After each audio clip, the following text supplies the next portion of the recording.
everyone, there's been a new digital coloring page that's recently launched by the Retro Quilter on May 3rd, 2024, and I wanted to do a little bit of a mini walkthrough of it.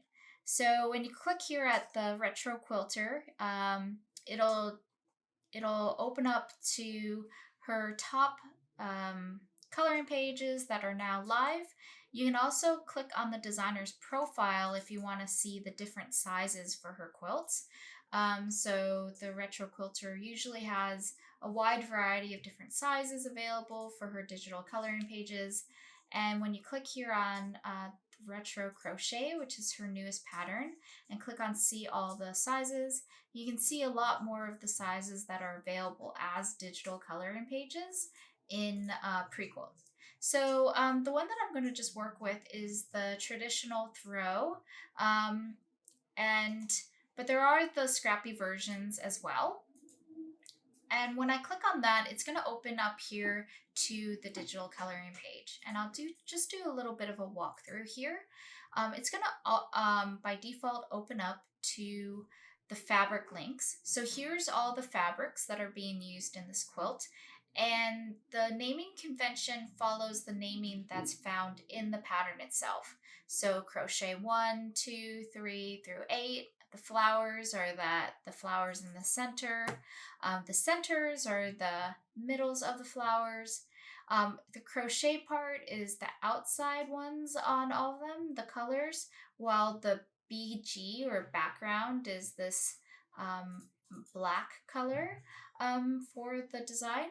So it's defaulted to the one that Maude has designed with her signature retro colors, but I'm going to show you how you can make your own color version using PreQuilt. Some other things that you might want to note here is you can learn a little bit more about the quilt. You can also buy the pattern. If you don't already have it, it'll direct you to Maude's shop. Oops. And you click on the shop, and then you can buy the quilt as well here. So that's just a really easy way to go and be able to support the quilter by buying directly from them. I do want to note that we don't get any kickback or anything from this. This is just something that will direct you straight to the designer, and then you can support them directly by buying the pattern from them. You can learn a little bit more about Maude here, and you can also click here to go back to her designer's dashboard where you can see all the other patterns that she offers here as digital coloring pages. And then you can go back to the color book. So one thing that I'd like to point out is that you can control what color card and the manufacturer that you're randomly pulling from. So it's defaulted to Kona because that's just one of the favorites that quilters have, but you can click here and kind of select your poison, like what's the one that you like the most, that you work with the most, and you can work with that from here. And so I'm going to stick with Kona because it's a good option for now. And so one thing that I would recommend is if you don't really have a starting point that you want to work with, a great way to get started is just randomizing the colors. So I'm going to click this randomize button, and what it's going to do is it's going to randomly throw in different solid colors, fabrics, into all the different fabric options here. And I'm just going to kind of click this until I start seeing something that I kind of like. So for example, I might actually really like this princess for the flowers. So I can lock that. And by locking that, it means that every time I randomize, it's not going to change that fabric that's associated with the flowers. I'm also going to lock the centers because I kind of like that purple and pink working together. And I also really like this like foggy blue color, Kona Fog. And so I'm going to lock those, but I'm going to go back and keep randomizing the other options. And so it's going to change everything that's not locked. And usually what I can do while I'm working is I can kind of like randomize and then start seeing other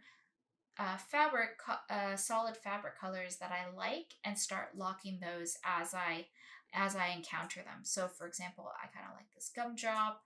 I think that where's the other one I kind of like? And you can sometimes, if you don't know which ones it is, you can kind of go in and manually change it to be like, oh yep, that's the one I like. So I kind of like that cone of violet. I can lock that, and I really like the melon. So yeah, so those are the ones that I kind of like for now. I can continue randomizing until I find the ultimate color combination of fabrics that I'd like. And at some point too, you might get to the point where you're like, I don't need to randomize anymore. What I want to do is actually have a bit more manual override or control over it. And what you can do is then click on the edit button for the one that you'd like to change, and then start kind of maybe slowly changing what that fabric might be. Because maybe you're onto something and you don't want to completely randomize until you get to what you're happy with. So you can do that as well.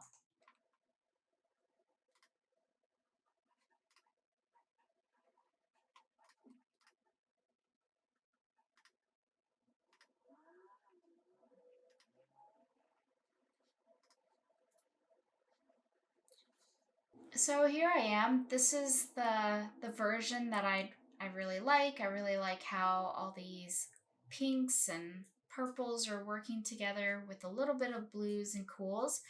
So now what? Now that I've colored this the way that I'd like to, now what do I do? So if you have a PreQuilt subscription, a really good thing to do here at this point is to clone the quilt. And what that means, it's going to make a copy of this into your account using those fabrics that you want to use. Um, and it's going to save this option for you. And one thing that's really nice about this is that you might kind of want to sleep on it a little bit. Maybe you want to look at your stash, see what you have in your stash before committing to using those fabrics. And so when you can clone a version to it and you can save it, it's going to remain in your account, so you can come back and take a look at it again later. Um, just say, this, you've saved it into your account, or you're using the free version and you don't, and you want to be able to take it with you. The next thing I would recommend doing is using the download the image.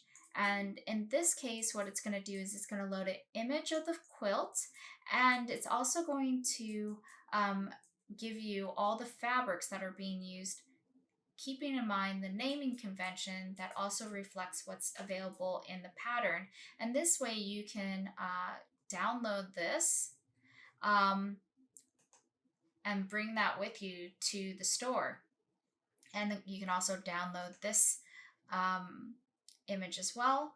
And those things will get saved to your computer. You can print them off in color, or you can save them to your phone. So when you go to the shop or when you're working on the project, you always have a visual representation of what your goal is. So I think that concludes this tutorial, or this little walkthrough of this really beautiful quilt. I really love the contrast between the checkerboard with this really beautiful flowers in the middle of each quilt. The Retro Quilter is definitely one of our favorites. She has such a unique spin on quilting, and so I really hope you go and check her out and maybe make your own version. Okay, thank you so much. Have a great day. Bye.